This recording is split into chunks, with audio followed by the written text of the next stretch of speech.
ধানমন্ডি স্টারে আমি একটু দুপুরে খাওয়া দাওয়া করতে, সেখানে কাস্টমার মাংস দিচ্ছে, আমি সাধারণ একটু কাস্টমার, আমি বলার পরে ওরা আমাকে মারছে। উনি বলেছিল কাবাবে গন্ধ, তো কাবাবে গন্ধ বলার পর অন্যান্য টেবিলে যারা কাবাব খাচ্ছিল তারা সবাই বলেছিল যে কাবাবে, হ্যাঁ কাবাবে গন্ধ আছে। তো এরপর উনি বলেছে যে আমরা মানে এটাকে মানে আপনি খেয়ে দেখেন দরকার হলে মানে কাবাবে গন্ধ কিনা। তো ম্যানেজার যখন একটু নারাজ হচ্ছিল তো তখন উনি একটু ওভাররিয়েক্ট করে, যেটা সত্যি কথা একদম। তো উনি একটু ওভাররিয়েক্ট করে উঠে এসে ম্যানেজারের কাছে আসে। তো ম্যানেজারের তখন মাথা গরম হয়ে যায়, ম্যানেজার তখন সব বয়দেরকে মানে টানা বেল দিতে থাকে আমি দেখি। তো তখন দেখি সব বয়রা জড়ো হয়ে তখন হচ্ছে উনার গায়ে হাত তুলে।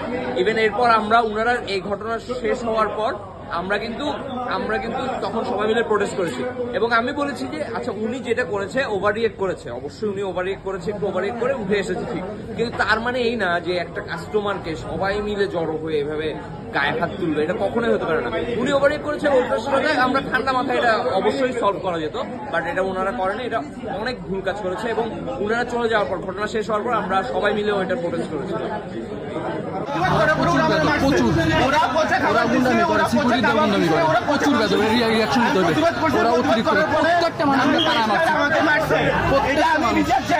ওদের প্রত্যেকটা স্টাফ মিলে আমাকে মারছে।